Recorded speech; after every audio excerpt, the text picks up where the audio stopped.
10장. 주님께서 모세에게 말씀하셨다. 너는 은나팔 2개를 만들되 은을 두드려서 만들어라. 그것들은 내가 회중을 불러 모을 때와 진을 출발시킬 때 필요한 것들이다. 2개를 한꺼번에 길게 불면 모든 회중이 회막 어귀에 모여 너에게로 나올 것이다. 그러나 하나만 길게 불면 지휘관들 곧 이스라엘의 천부장들만이 너에게로 나올 것이다. 그러나 나팔을 짧게 급히 불면 동쪽에 진을 친 부대들이 진을 뜬다. 2번째로 짧게 불면 남쪽에 진을 친 부대들이 진을 뜬다. 진을 뜰 때에는 나팔을 이렇게 짧게 불어라. 총회를 소집할 때에는 나팔을 길게 불어야 한다. 짧게 불어서는 안 된다. 나팔은 아론의 혈통을 이어받은 제사장들만이 불 수 있다. 이것은 너희가 대대로 길이 지킬 율례이다. 너희의 땅에서 너희를 공격해온 침략자들에 대항하여 전쟁에 났을 때에는 나팔을 짧게 급히 불어라. 그러면 주 너희의 하나님이 너희를 기억하고 너희 원수들에게서 너희를 구해줄 것이다. 너희들이 즐기는 경축일과 너희들이 정기적으로 모이는 날과 매달 초하루에는 너희가 번제물과 화목제물을 바치며 나팔을 불어라. 그러면 너희 주 하나님이 너희를 기억할 것이다. 내가 주 너희의 하나님이다. 11절. 제2년 둘째 달 그 달 20일에 증거궤가 보관된 그 성막에서 비로소 구름이 그쳤다. 이스라엘 자손은 시내 광야를 떠나서 구름이 바란 광야에 머물 때까지 여러 곳을 거쳐 행군을 계속하였다. 이것은 주님께서 모세를 시켜 지시하신 명령을 따라서 한 첫 번째 행군이었다. 맨 앞에는 유다 자손이 진의 부대기를 앞세우고 부대별로 정렬하여 출발하였다. 유다 부대는 암미나답의 아들 나손이 이끌었고 뒤이어 따라 나선 이사갈 자손 지파 부대는 수알의 아들 느다넬이 이끌었고 그 다음에 나선 스불론 자손 지파 부대는 헬론의 아들 엘리압이 이끌었다. 뒤따라 성막 운반을 맡은 게르손 자손과 무라리 자손이 성막을 걷어가지고 출발하였다. 다음으로는 르우벤 자손이 진의 부대기를 앞세우고 부대별로 정렬하여 출발하였다. 르우벤 부대는 스데울의 아들 엘리술이 이끌었고 뒤이어 따라 나선 시몬 자손 지파 부대는 수리사떼의 아들 슬루미엘이 이끌었고 그 다음에 나선 갓 자손 지파 부대는 르우엘의 아들 엘리아삽이 이끌었다. 뒤따라 고앗 자손들이 성막 기구들을 메고 출발하였다.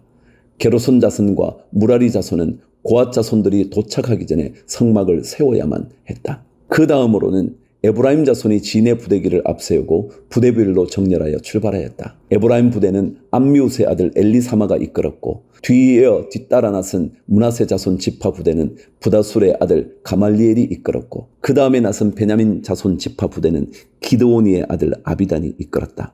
맨 마지막으로는 단 자손이 진의 부대기를 앞세우고 앞선 모든 부대의 후방 경계를 맡은 부대들이 부대별로 정렬하여 출발하였다. 단 부대는 암미사떼의 아들 아히에셀이 이끌었고 뒤이어 따라 나선 아셀 자손 지파 부대는 오그란의 아들 바기엘이 이끌었고 그 다음에 나선 납달리 자손 지파 부대는 에난의 아들 아히라가 이끌었다. 이것은 이스라엘 자손이 부대별로 정렬하여 행군할 때의 행군 순서이다.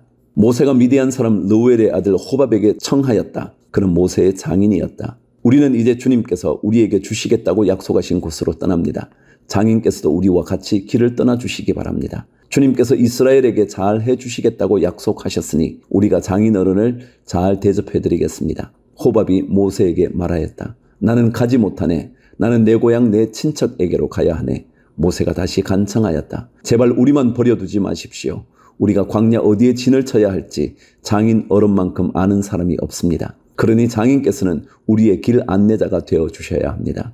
우리와 함께 가시기만 한다면 주님께서 우리에게 주시는 좋은 것은 무엇이든지 장인 어른께 나누어 드리겠습니다. 그들은 주님의 산을 떠나 사흘길을 갔다. 주님의 언약궤를 앞세우고 사흘길을 가면서 쉴 곳을 찾았다.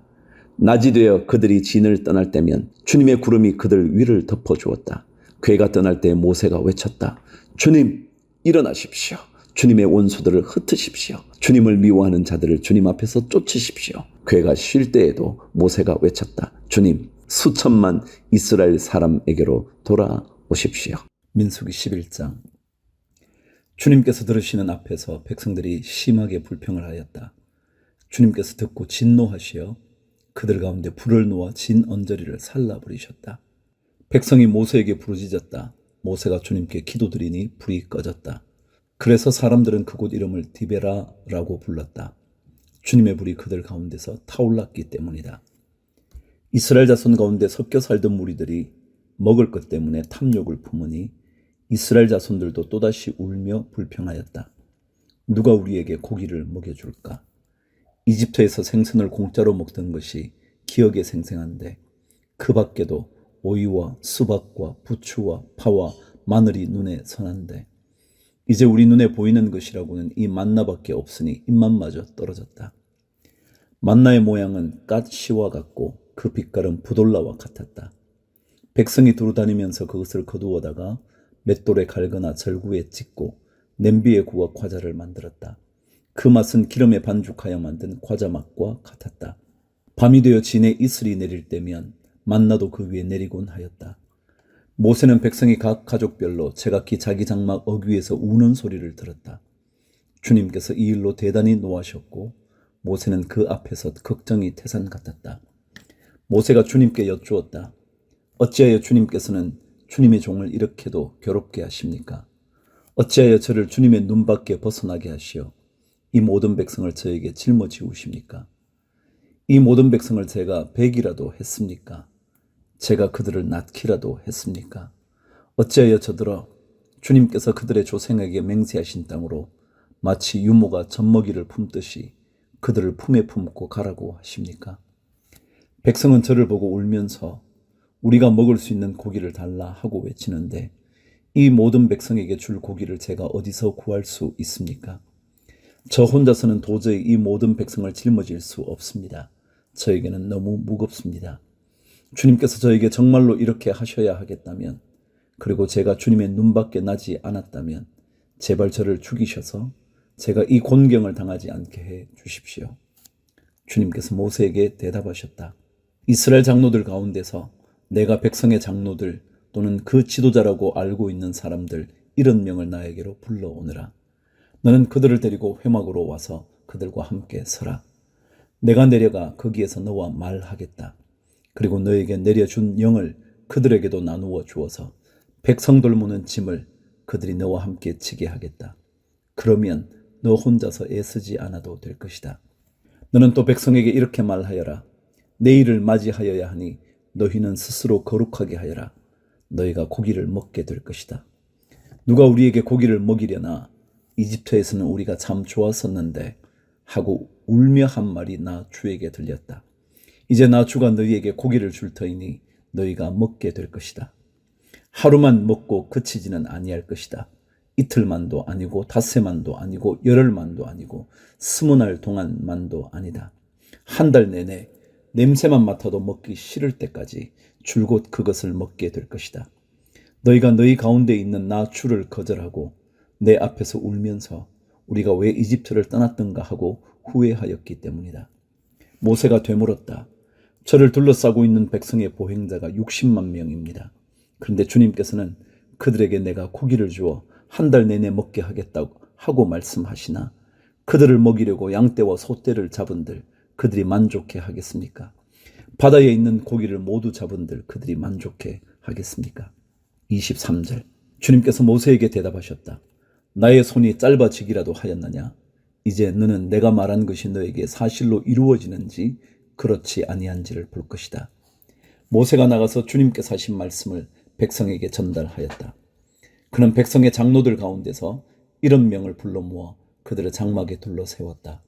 그때 주님께서 구름에 휩싸여 내려오셔서 모세와 더불어 말씀하시고 모세에게 내린 영을 장로들 70명에게 내리셨다.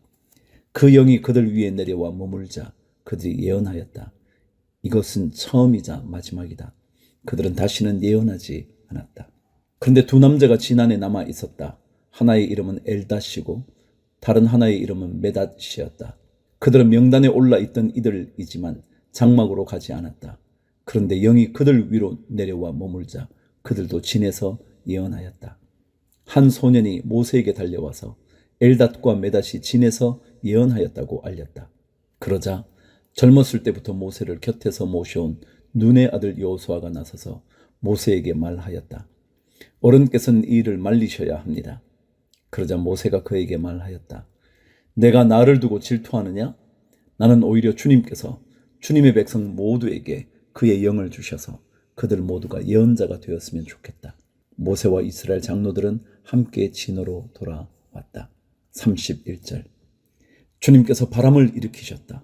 주님께서 바다 쪽에서 메추라기를 몰아 진을 빙 둘러 이쪽으로 하룻길 될 만한 지역에 떨어뜨리시어 땅 위로 2자쯤 쌓이게 하셨다. 백성들이 일어나 바로 그날 온종일 그리고 밤새도록 그리고 그 이튿날도 온종일 메추라기를 모았는데 적게 모은 사람도 10호멜은 모았다. 그들은 그것들을 진 주변에 늘어 놓았다. 고기가 아직 그들의 이 사이에서 씹히기도 전에 주님께서 백성에게 크게 진노하셨다.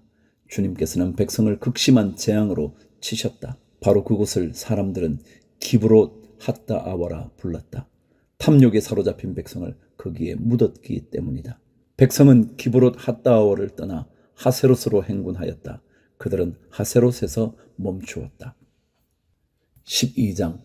모세가 구스 여인을 데리고 왔는데 미리암과 아론은 모세가 그 구스 여인을 아내로 맞았다고 해서 모세를 비방하였다. 주님께서 모세와만 말씀하셨느냐? 우리와도 말씀하시지 않았느냐? 그들이 이렇게 말하는 것을 주님께서 들으셨다. 모세로 말하자면 땅 위에 사는 모든 사람 가운데서 가장 겸손한 사람이다. 주님께서는 모세와 아론과 미리암을 당장 부르셨다. 너희 셋은 회막으로 나오느라. 세 사람이 거리로 나갔다. 주님께서 구름 기둥 가운데로 내려오시어 장막 어귀에 서시고 아론과 미리암을 부르셨다. 그 2사람이 다가서자 말씀하셨다. 너희는 나의 말을 들어라. 너희 가운데 예언자가 있으면 나 주가 환상으로 그에게 알리고 그에게 꿈으로 말해 줄 것이다. 나의 종 모세는 다르다. 그는 나의 온 집을 충성스럽게 맡고 있다. 그와는 내가 얼굴을 마주 바라보고 말한다. 명백하게 말하고 모호하게 말하지 않는다. 그는 나 주의 모습까지 볼 수 있다. 그런데 너희는 어찌하여 두려움도 없이 나의 종 모세를 비방하느냐? 주님께서 그들에게 진노하시고 떠나가셨다. 구름이 장막 위에서 거치고 나니 미리암이 악성 피부병에 걸려서 눈처럼 하얗게 되어 있는 것이 아닌가. 아론이 미리암에게로 다가갔다. 살펴보니 그 여인은 악성 피부병에 걸린 것이었다. 아론이 모세에게 말하였다. 참으로 애석합니다. 우리들이 어리석었던 죄와 우리가 저지른 죄를 부디 우리에게 벌하지 마십시오. 미리암을 모태에서 나올 때에 살이 반이나 썩은 채 죽어 나온 아이처럼 저렇게 두지는 마십시오. 모세가 주님께 부르짖어 아뢰었다. 하나님, 비옵니다. 제발 미리암을 고쳐 주십시오. 주님께서 모세에게 말씀하셨다. 미리암의 얼굴에 그의 아버지가 침을 뱉었어도 그가 이래 동안은 부끄러워하지 않겠느냐. 그러니 그를 이래 동안 진 밖에 가두었다가 그 뒤에 돌아오게 하여라. 그래서 미리암은 이래 동안 진 밖에 갇혀 있었다. 백성은 미리암이 돌아올 때까지 행군을 하지 않았다. 그가 돌아온 뒤에 백성은 하세롯에서 떠나 바란 광야에 이르러 진을 쳤다.